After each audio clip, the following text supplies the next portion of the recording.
ने मुझे बोलने का मौका दिया, आपका बहुत बहुत धन्यवाद। सभापति महोदय, बात पुलिस, गृह और जेल की चल रही। अभी भरतपुर में एक घटना हुई। घाटमिका गांव के जुनेद और नासिर को हरियाणा के कुछ बदमाश अपहरण करके ले गए और बजरंग दल के कार्यकर्ताओं ने इकट्ठे होकर के उनको पीटा और गाड़ी में जला करके मार दिया। इस घटना की जितनी निंदा की जाए उतनी कम है। मैं राजस्थान सरकार से मांग करता हूं, तुरंत प्रभाव से मुलजिमों को अरेस्ट करे, उनके खिलाफ कार्रवाई करे और 51 लाख रुपए मुआवजा दोनों परिवारों को दे और एक सरकारी नौकरी दे। आज जिस तरीके का बेमनुष्य का माहौल पैदा हो रहा है, उसे राजस्थान की प्रगति पर रोक लगेगी। इसलिए हम चाहते हैं कि प्रगति किसी भी समाज में शांति के लिए बहुत जरूरी है। शांति व्यवस्था कायम होगी तो प्रगति होगी। सभापति महोदय, मैं आपका ध्यान आकर्षित करना चाहूंगा। बैठिए प्लीज, बैठिए बैठिए बैठिए, अपनी बात करें। ऐसा नहीं हो सकता। सभापति महोदय बिठाइए। बजरंग दल का नाम उल्लेखित किया है इन्होंने, तो बताना पड़ेगा। अभी माने तो सही, क्या बोल रहे हैं आगे? मोन्नू मानेसर जिसका मुख्य मुलजिम का नाम है वो बजरंग दल का कार्यकर्ता है। उसमें ना तो एफआईआर में नाम है, ना पुलिस की सूची में नाम है। उसका मुख्य कार्यकर्ता है। ये इस प्रकार से भड़काने की कोशिश कर रहे हैं। ये इसी बात का सबूत है। ये सारे भड़क रहे हैं, इसका मतलब वो बजरंग दल का ही सेवा में लगा है बजरंग दल। ये सारे भड़क रहे हैं, इसका मतलब वो बजरंग दल का ही आदमी है। सभापति महोदय, ये सारे भड़के, इसका मतलब वो बजरंग दल का ही आदमी है। सीपीआईएम के एक विधायक ने भारतीय जनता पार्टी के एक अनुसूचित जाति वर्ग के विधायक पे अभद्र टिप्पणियां की है, तो सारी सीपीआई उसके लिए जिम्मेदार है क्या? और आपने उसके लिए माफी मांगी क्या? और सरकार ने इनके खिलाफ कार्रवाई की क्या? इनको बोलने तो दीजिए, क्या बोल रहे हैं आगे? बोलिए प्लीज। सभापति महोदय, बोल रहे अपने क्या पता? जिस तरीके की घटना हुई, उस घटना में दोनों नौजवानों को, ये पूरे परिवार को जिस तरीके से अस्त व्यस्त कर दिया है, घटना ने झकझोर दिया है। पूरे मेवात इलाके में शांति का माहौल है। सरकार से मेरी मांग रहेगी कि तुरंत प्रभाव से शांति व्यवस्था कायम करे और प्रदेश में जिस तरीके से प्रगति जरूरी है उस प्रगति को आगे बढ़ाएं। सभापति महोदय, आज सबसे ज्यादा जो क्राइम बढ़ रहे वो साइबर क्राइम है। साइबर क्राइम में इतनी ठगी की घटनाएं साथियों ने आंकड़े भी पेश करे, उसमें अभी पुलिस कुछ कर नहीं पा रही। नौकरी के नाम पर ठगी, काम के नाम पर ठगी, बिजनेस के नाम पर ठगी और तरीके से लोगों से पैसे मांगने का काम व्हाट्सएप के जरिए, सोशल मीडिया के जरिए हो रहे। साइबर क्राइम में जिस तरीके से बेरोजगार युवा घुस रहे हैं, मैं समझता हूं ये मंजर तो लॉरेंस बिश्नोई के सिद्धू मूसेवाला कांड से भी बड़े होते जा रहे हैं। जिस तरीके से साइबर क्राइम में नौजवान घुस रहे, मैं समझता हूं इसकी सबसे लिए बड़ी जिम्मेदार तो बेरोजगारी है, लेकिन पुलिस प्रशासन को इस पर मजबूती से काम करने की जरूरत है। एक थाने में कोई एक आधा कंप्यूटर का एक्सपर्ट नौजवान सिपाही है या कोई अफसर है, बाकी दूर दूर तक कोई साइबर का अफसर जानकार है नहीं। इसलिए मेरी मांग रहेगी कि गृह विभाग फौरन साइबर की अलग से भर्ती निकाले, साइबर थानों की अलग से भर्ती निकाल करके थानों की स्थापना करे ताकि साइबर क्राइम में रोक लगे। सभापति महोदय, सारा इंडिया के नाम पर लोगों को लूटा गया। हजारों करोड़ रुपए इस राजस्थान प्रदेश के लोगों से भी लूटे गए, लेकिन पुलिस अभी कुछ नहीं कर पाई है। सारा इंडिया के लोग उसी तरीके से रोते फिर रहे जैसे अब ये सीकर में नेक्सा वाले लोग रोते फिर रहे। इसलिए मेरी मांग रहेगी कि ये कार्रवाई सरकार करवाए और गृह विभाग इस पर गंभीरता से काम करे।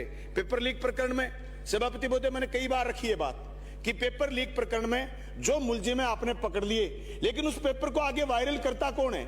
आगे व्हाट्सएप ग्रुपों में कहां तक जाता है? किसी को आइडेंटिफाई करके जब तक लोगों को नहीं रोकेंगे, आप इन माफियाओं पर लगाम लगा ही नहीं पाएंगे। लोगों में इस तरीके का भय अगर नहीं होगा कि आप इस दुष्कर्म को साथ मिलकर के आगे बढ़ाने का काम करोगे, तो वो बराबर मुलजिम माने जाएं जैसे मुलजिम जो पेपर लीक करता है वैसे।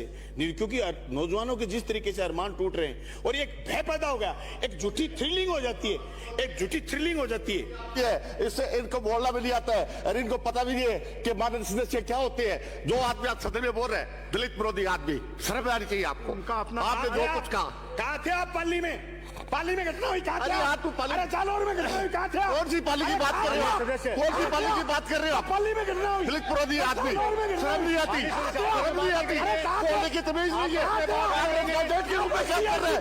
कहाँ का जज के रूप में क्या कर रहे हैं? जुल्म आरोप करती है कांग्रेस का जज के रूप में क्या कर रहे हैं? ऐसी ऐसी पर कितने जुल्म भाजपा आरोप करती है बात तो करेंगे। अनुसूचित जाति वर्ग के व्यक्ति को सदन में धमका रहे हैं। भाई ये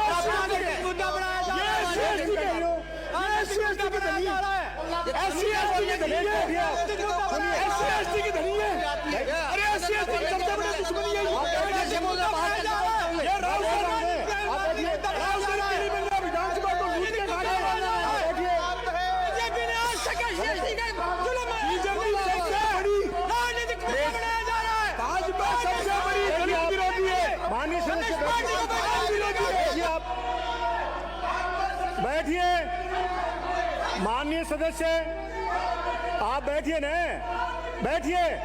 भाजपा आप सबसे बड़ी अपने स्थान दलित पर जाइए, विरोधी बैठिए बैठिए बैठिए प्लीज प्लीज सबसे बैठिए। बड़ी दलित विरोधी बैठिए। भाजपा संविधान विरोधी आप भाजपा अपने स्थान पर जाइए, सबसे बड़ी संविधान विरोधी भाजपा बैठिए।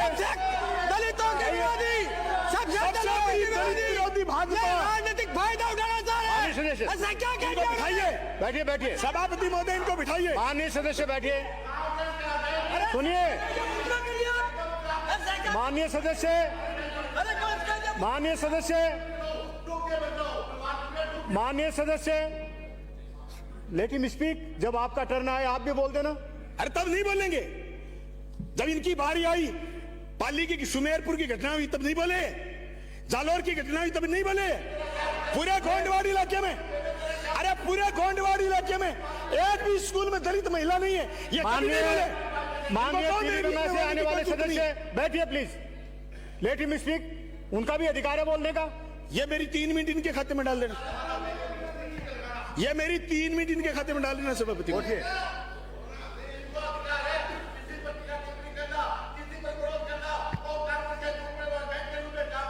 कंटिन्यू करिए आप। 98 में चुनाव लड़ा था उस समय की आमदनी राज्य की आमदनी निकाल दूंगा आप कंटिन्यू करिए अपनी बात। इनको रोको रुक गए माननीय एक बार तो जाब्ता कर दिया एक बार जाब्ता और हो जाएगा 2009 में जाब्ता हुआ था इनका 2009 में राव सिंह की जनता ने हराया था इनको 2009 में हराया था फिर हराएंगे यू प्लीज सभापति महोदय आप मुझे एड्रेस करिए। सभापति महोदय थानों में नफरी बढ़ाई जाए आपस में बात नहीं, आप थानों मुझे में एड्रेस नफरी करिए। बढ़ाई जाए आप मुझे सभापति एड्रेस महोदय करिए। मैं आपको ही बोल रहा हूँ हाँ बोलिए, सभापति महोदय थानों में नफरी बढ़ाई जाए बोलिए प्लीज ताकि प्लीज सुनिए।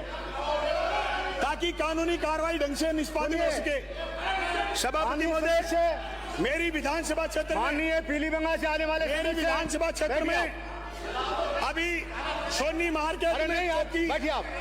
गांधी बड़ी में पुलिस चौकी उसके अलावा गोगामेड़ी मेले में पुलिस चौकी बोलिए। स्थापना करने की मांग करता हूं आप मुझे ये मेरी विधानसभा क्षेत्र में प्लीज प्लीज बैठिए। ये 3 चौकियां डुगराना उप तहसील बन गई जहां चौकी खोलने की जरूरत है सभापति महोदय मेरे विधानसभा क्षेत्र में जो पुलिस थाना भिरानी सबसे पुराना थाना उसका पूरा भवन जर्जर है इसलिए मैं मांग करता हूं उसके भवन को दोबारा बनाया जाए मेरे विधानसभा क्षेत्र भादरा के तहसील हेडक्वार्टर पर जो पुलिस थाना है उसके जो पुलिस जवानों के और निवास के जो क्वार्टर हैं उन क्वार्टरों को दोबारा बनाया जाए सभापति महोदय मैं मांग करता हूं पुलिस के उस जवान की जो जवान रात दिन काम करता है सभापति महोदय राजस्थान पुलिस के कांस्टेबल का ग्रेड पे कम से कम 2800 से 3600 रुपए किया जाए राजस्थान पुलिस में वर्तमान में कांस्टेबल को साइकिल अनाउंस 50 रुपए मिलता है आज के दौर में बढ़ रही आपराधिक गतिविधियों में घटनास्थल पर साइकिल देरी से पूछती है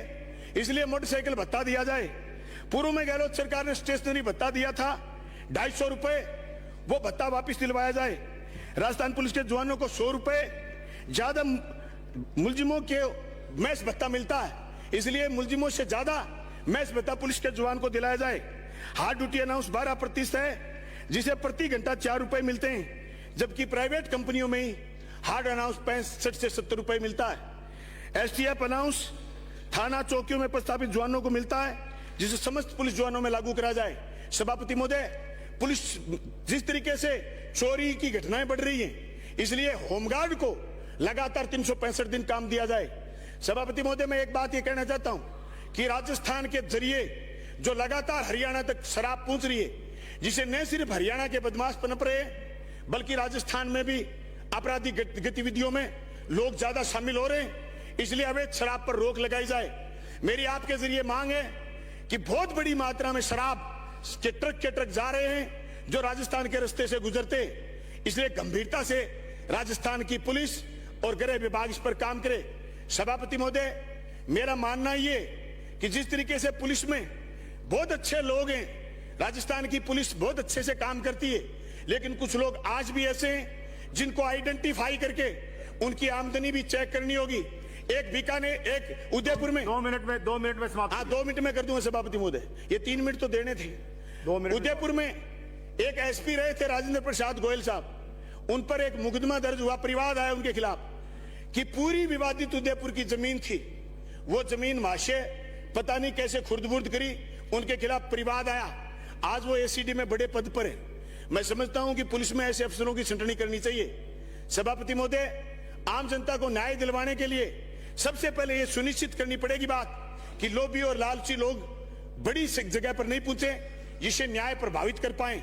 सभापति महोदय, जिस तरीके से आज लॉरेंस गैंग बन रही है, हर नौजवान पिस्तौल के साथ और बंदूक के साथ फोटो लगा करके अपने आप को सेलिब्रिटी समझता है। इस बात पर पुलिस को गंभीरता से रोक लगानी पड़ेगी।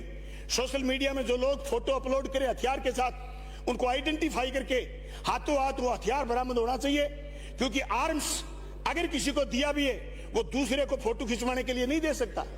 जिस तरीके से आर्म्स का दुरुपयोग बढ़ रहा है और ये पिस्तौल की राजनीति और बंदूक की राजनीति बढ़ रही है, इस पर रोक लगाने की जरूरत है। सभापति महोदय, मूसेवाला का जो मर्डर हुआ था, मैं नहीं समझता कि कोई इतनी बड़ी बात थी जिसकी वजह से एक ऐसे लीजेंड गायकार का कत्ल हो गया, जबकि एक बिना काम की बात पर यह घटना हुई।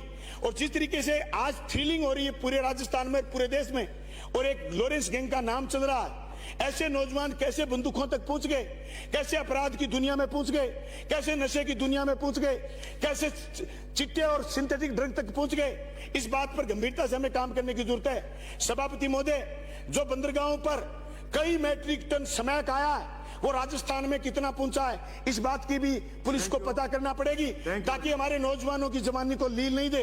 मैं आपका ध्यान इस बात की तरफ आकर्षित करना चाहता हूं कि आज के दिन जितना नशा लोगों में नौकरी करने का है, उतना ही नशा बेचने का नशा बढ़ रहा है। इसलिए पुलिस को एक आदर्श के रूप में काम करने की जरूरत है। मैं आपके माध्यम से लास्ट मेरी बात करना चाहता हूं कि आप आदर्श थाने स्थापित करिए, आदर्श SHO स्थापित करिए, आदर्श चौकियां स्थापित करिए, उनके मानदंड तय करिए कि कैसे साधारण से साधारण रह करके भी जनता की सेवा की जा सकती है। आपने मुझे बोलने का वक्त दिया, आपका बहुत बहुत धन्यवाद। श्री जगश्री राम जी।